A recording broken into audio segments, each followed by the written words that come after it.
Hello बच्चों, चलिए प्रश्न को पढ़ते हैं। प्रश्न में दिया है गुरुत्व के विपरीत जल ऊपर की ओर गति करता है। यहाँ तक कि 20 मीटर ऊंचाई के वृक्ष में भी 2 घंटे के भीतर चोटियों तक पानी पहुंच जाता है। अत्यंत महत्वपूर्ण शरीर क्रियात्मक घटना जो जल को ऊपर की ओर गति करने के लिए उत्तरदायी है वह है। तो इस प्रश्न की मुख्य अवधारणा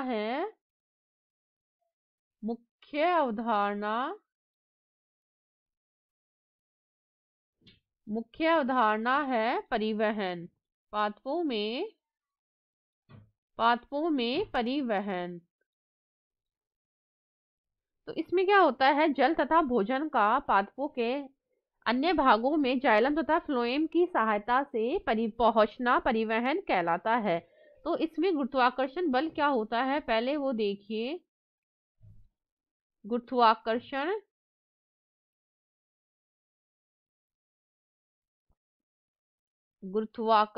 बल गुरुत्वाकर्षण बल क्या होता है, ये पृथ्वी की ओर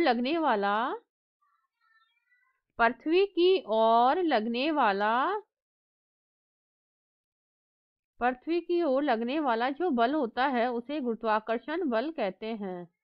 लगने वाला बल गुरुत्वाकर्षण बल कहलाता है।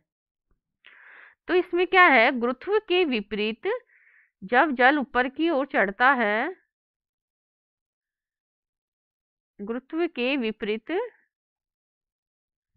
जल ऊपर की ओर गति करता है। ऊपर की ओर गति करता है और वो गति करके क्या करता है, 20 मीटर ऊंचाई के वृक्ष में 2 घंटे में चढ़ जाता है। 2 घंटे में 20 मीटर ऊंचे वृक्ष पर चढ़ जाता है। चढ़ जाता है या पहुंच जाता है। ऊंचे वृक्ष पर पहुंच जाता है। तो ये घटना क्यों होती है, तो ये घटना वाष्पोत्सर्जन के कारण होती है। तो ये घटना वाष्पोत्सर्जन के कारण होती है। वाष्पोत्सर्जन की क्रिया के कारण होती है।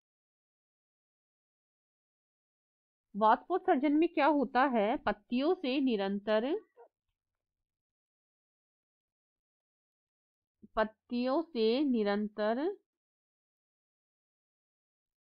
जल वाष्प के रूप में वाष्पित होता रहता है।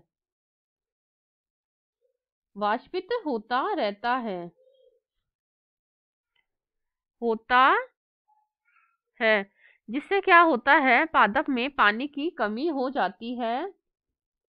तो पादप में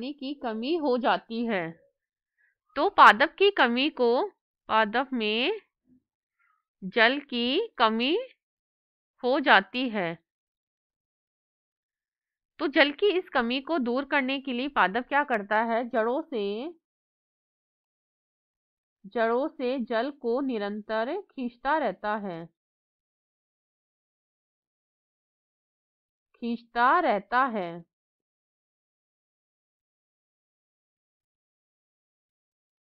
खींचता रहता है जिससे कि एक कैपिलरी विभव जो होता है वो इसके अंदर बन जाता है, जिसके कारण ये ऊपर की ओर जाता रहता है और वहां से ऊपर से पत्तियों से वो निकलता रहता है और जड़ से वो लेता रहता है। तो खींचता रहता है, इससे एक दबाव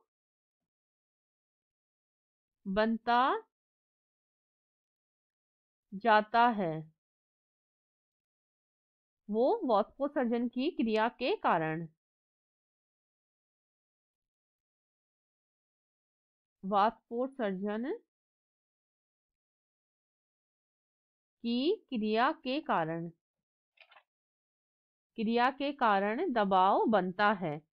तो हमारे प्रश्न में यही है कि वो 20 मीटर जो ऊंचा वृक्ष है उसमें भी पानी कैसे चढ़ जाता है उसके ऊपर वाली चोटी तक। तो वो वाष्पोत्सर्जन की क्रिया के कारण ही चढ़ पाता है, क्योंकि वाष्पोत्सर्जन की क्रिया होने से पादप का जो पानी होता है वो पत्ती से निरंतर वाष्पित होता रहता है और हमारे पादप को पानी की मांग होती रहती है, जिससे कि जड़ से वो निरंतर पानी खींचता रहता है। आशा करती हूँ आपको इस प्रश्न का हल समझ में आया होगा। धन्यवाद।